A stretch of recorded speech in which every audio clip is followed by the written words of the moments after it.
정치 교체를 위해 저부터 내려놓겠습니다. 존경하는 국민 여러분, 사랑하는 당원 동지 여러분, 더불어민주당 대표 송영길입니다. 작년 5월 2일 민주당 이름만 빼고 모든 것을 바꾸겠다 약속드리며 당 대표에 취임한 이래 단 하루도 절박하지 않는 날이 없었습니다. 지난 9개월간 무능한 개혁과 내로남불 오만을 지적하는 국민의 질책을 달게 받아들이며 변화와 쇄신을 위해 노력해 왔습니다. 그러나 국민의 분노와 실망, 상처를 덜어드리기에 민주당의 반성과 변화 쇄신이 많이 미흡했습니다. 지금도 정권 교체를 요구하는 국민의 목소리가 높은 것은 저희의 부족함 때문이라고 것을 깊이 통감합니다. 촛불의 명령으로 탄생한 민주당 정부에게 국민께서는 아낌없는 지지와 성원을 보내주셨습니다. 2018년 지방선거, 2020년 총선에서는 유례없는 큰 승리를 안겨주시기도 했습니다. 그러나 오늘의 고단함을 해결하고 내일의 불안을 털어달라는 국민의 간절한 소망과 기대를 민주당은 제대로 부응하지 못했습니다. 심화하는 사회적 양극화와 불평등을 해결하는 데 유능하지 못했습니다. 뼈아픈 부동산 정책 실패와 인사검증 실패에도 국민께 제때 제대로 사죄드리지 못했습니다. 스스로의 잘못에 엄격하지도 못했습니다. 국민 여러분께 다시 한번 민주당 정부의 일원으로서 깊이 사과를 드립니다. 민주당은 국민께서 요구하고 계신 자기 혁신과 기득권 내려놓기를 통해 정치의 본령, 정치의 기본으로 돌아가겠습니다. 더 많이 내려놓겠습니다. 저부터 내려놓겠습니다. 첫째, 저 송영길은 다음 총선에 출마하지 않겠습니다. 586 세대가 기득권이 되었다는 당내외의 비판의 목소리가 있습니다. 586이 많은 일을 해온 것도 사실입니다. 민주화와 사회변화에 헌신했고 세 번의 민주정부 탄생과 성공에도 많은 역할을 했습니다. 그래서입니다. 우리가 원하는 것은 더 나은 세상이지 기득권이 아닙니다. 선배가 된 우리는 이제 다시 광야로 나설 때입니다. 자기 지역구라는 기득권을 내려놓고 젊은 청년 정치인들이 도전하고 전진할 수 있도록 양보하고 공간을 열어주어야 합니다. 지금 우리 앞에 놓인 새로운 역사적 소명은 이재명 후보의 당선입니다. 이재명 후보가 대통령이 되어야 대한민국이 제대로 앞으로 나갈 수 있습니다. 저 자신부터 모든 기득권을 내려놓고 이재명 정부 탄생의 마중물이 되겠습니다. 당 정치개혁 투기와 열린민주당 통합 과정에서 합의된 동일지역구 국회의원 연속 3선 초과금지 조항의 제도화를 추진하겠습니다. 고인물 정치가 아니라 새로운 물이 계속 흘러오는 정치, 그래서 늘 혁신하고 열심히 일해야만 하는 정치 문화가 자리 잡도록 굳건한 토대를 만들겠습니다. 부족한 저를 5선 국회의원으로 일할 기회를 주신 계양구 구민 여러분, 민선 5기 인천광역시장으로 저를 신임해 주셨던 인천 시민들께 한없는 존경과 감사를 드립니다. 미리 상의드리지 못한 점에 죄송하다는 말씀을 드리겠습니다. 둘째, 종로, 안성, 청주, 상당구 3곳의 보궐선거에 더불어민주당은 후보를 공천하지 않겠습니다. 국민의 상식과 원칙에 따른 공당의 책임입니다. 정치적 유불리를 떠나 국민의 뜻을 받아 책임 정치라는 정도를 지키겠습니다. 공천 포기는 당장 아픈 결정이지만 우리 민주당이 책임 정당으로 한 단계 성장하는 계기가 될 것입니다. 세 곳의 지역 출마를 위해 준비해 오신 분들과 당원 여러분께 죄송한 말씀을 드립니다. 시간이 좀 더 걸릴 뻔 지금까지의 노력과 당을 위한 헌신이 반드시 여러분의 정치 인생의 자양분으로 돌아가도록 뒷받침하겠습니다. 오직 4기 민주정부 탄생을 위해 함께해 주시기를 간곡히 부탁드립니다. 셋째, 국회 윤리심사자문위원회에서 제명 건의를 의결한 윤미향, 이상직, 박덕흠 세 의원의 제명안을 신속하게 처리하겠습니다. 국회의원들이 잘못해도 우리 국회가 적당히 뭉개고 시간 지나면 없던 일처럼 구는 게 하루 이틀 된 일이 아닙니다. 이런 잘못된 정치인화부터 일소해야 합니다. 잘못이 있다고 판단이 내려졌고 자문위가 제명을 결정한 대로 따라야 합니다. 윤호중 원내대표, 김진표 윤리특위위원장과 상의하여 신속히 제명안을 윤리특위에서 처리하고 본회의의 부기 표결 처리하도록 하겠습니다. 또한 국민의힘도 국민의 무서운 것을 안다면 제명에 동참하기를 바랍니다. 신속히 입장을 결정하십시오. 넷째, 이번 지방선거 2030 청년들을 파격적으로 대거 공천하겠습니다. 민주당이 2030 당이란 말을 들을 수 있도록 하겠습니다. 코로나 이후 취업 시장의 문턱이 더 높아지고 부동산도 폭등해 우리 청년들의 삶이 너무 어려워졌습니다. 이런 현실을 틈타 청년 세대의 내부 갈등이나 조장하는 것이 우리 정치의 현실입니다. 갈등을 이용해 이익만 취하려는 작태입니다. 더불어민주당은 청년이 가진 힘을 믿습니다. 2030이 직접 정치에 참여하는 기회를 더 많이 갖는 것만으로도 청년 당사자들은 해법을 찾아낼 수 있을 것입니다. 우리 당은 2030이 당당한 주권자로서 공적 영역에서 활동할 수 있도록 전체 광역기초위원회 30% 이상 청년이 공천되도록 하겠습니다. 청년들에게 새로운 기회가 희망을 만들어주는 민주당이 되도록 하겠습니다. 기득권화되고 노쇠한 민주당이 되어서는 안 됩니다. 변화를 선도하겠습니다.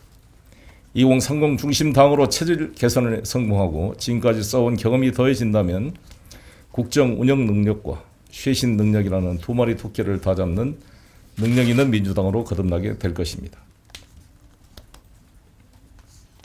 윤석열 후보는 우리 민주당 정부의 어두운 유산입니다. 우리의 오만과 내로남불의 반사 효과입니다. 반성합니다. 정권 교체를 넘어 스스로 기득권을 타파해 정치 교체를 이루겠습니다. 여야를 넘어 검찰 동우회, 운동권 동우회 기득권을 타파하는 새로운 정치 시대로 앞으로 제대로 이재명과 함께 나아가겠습니다. 감사합니다. 네, 이어서 기자단 질문을 받겠습니다. 연합뉴스 김수진 기자님. 네, 대표님 말씀 잘 들었습니다. 그 말씀 중에 그 삼선 초과 금지 조항 제도화를 추진하겠다고 하셨는데요. 야당이 이 안에 합의를 하지 않을 수도 있는데 이 경우에는 민주당 단독으로 추진하실 건지 궁금합니다. 당 지도부를 통해서 여야 협의를 통해 쭉 진행하는 과정에서 말씀을 드리겠습니다. 네, 다음 질문 받겠습니다. YTN 송 기자님. 네, 대표님 YTN 송진 기자입니다. 두 가지 여쭙고 싶은데요. 대표님 회견에서도 언급하셨듯이 일각에서 586 용태론이 계속해서 언급되고 있는데 대표님 이번 결정이 뭐 일종의 압박이나 동참하자는 의미라고 해석해도 되는지 또 이와 관련해서 해당 의원님들과 공감대가 마련되셨는지 궁금하고요. 두 번째는 무공천의 경우에는 지금 기자회견으로 절차상 확정이 되는 건지 아니면 직후에 뭐 최고위원회에서 의결 절차를 밟으시는지 궁금합니다. 첫 번째 질문에 대해서는 정치는 모두가 독립된 헌법기관으로서 국민 앞에서 자신이 책임지고 하는 것입니다. 누가 강요하고 압박하는 문제가 아니라고 생각합니다. 각자 국회의원들이 판단할 문제이고요. 두 번째는 최고위원과 상의를 할 것입니다. 그렇게 추진하도록 하겠습니다. 네, 다음 질문을 받겠습니다. 네, 대표님 매일경제 송승훈입니다. 이번에 당대표직은 유지하시는 건데 그거에 대한 배경 설명해 주시면 감사하겠습니다. 그리고 또 이재명 후보님과 이번 그 기자회견 상의하신 내용 있으신지도 궁금합니다. 그 질문의 취지가 뭔지 잘 모르겠는데 당연히 당대표를 유지해서 책임을 다해야죠. 그거 상의한 바 없습니다. 후보도 다 저의 충정을 이해할 것이라고 생각합니다. 네, 마지막 질문 하나만 더 받을게요. 미디어오늘 기자님. 예, 미디어오늘의 조현호 기자입니다. 오늘 여러 가지 이제 반성과 함께 그 대안을 이제 내놓으셨는데 이런 어떻게 보면 내로남불이라든지 여러 가지 정치 역시 이런 민주당에 대한 비판은 어제 오늘 나온 일도 아닌데 이걸 이제 대선 코앞에 두고 또 각종 여론조사 지지율에서 정치 현상이 빚어지고 있다는 이런 분석이 계속 나오고 있는 이런 상황에서 막판에 이런 거 아니냐, 이거 역시 그 쇼로 그치는 거 아니냐라는 우려도 있을 것 같은데 이거에 또 어떻게 보시는지 하고요.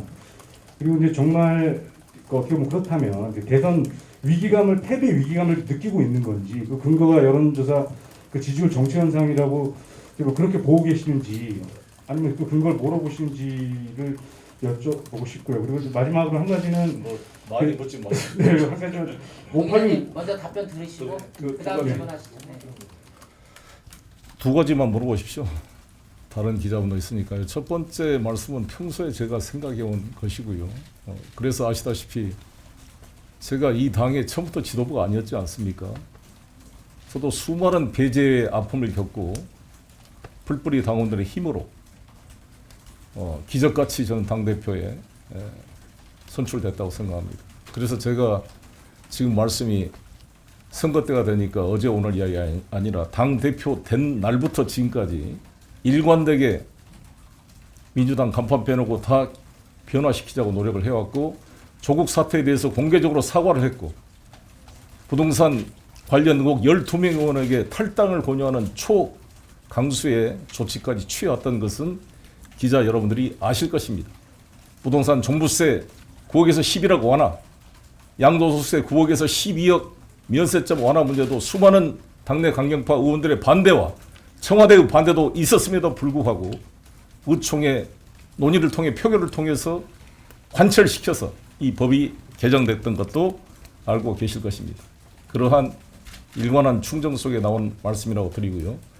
저는 반드시 승리한다고 생각합니다. 그게 역사의 취지이고 단지 제가 윤석열 후보를 우리 정부의 어두운 유산이라고 했던 것은 윤석열 후보는 국민의힘에서 성장한 대통령 후보가 아닙니다. 여러분 아시다시피 우리 정부가 검찰총장으로 임명해서 정치적으로 성장할 기회를 만들어준 우리의 어떤 잘못의 반사 효과이기 때문에 저는 우리 스스로가 변화를 통해 반드시 이겨야 된다고 생각합니다. 역사를 위해서. 그래서 제가 검찰 동우의 정권이라는 표현을 썼고 우리 스스로도 운동권이라는 기득권에 안주하면 안 된 의미에서 검찰 동우회든 운동권 동우회든 이러한 기득권 세력을 해체하고 진정으로 정권 교체를 넘어선 정치 교체를 이재명 후보가 이룰 수 있다 이 점을 강조하고 있습니다.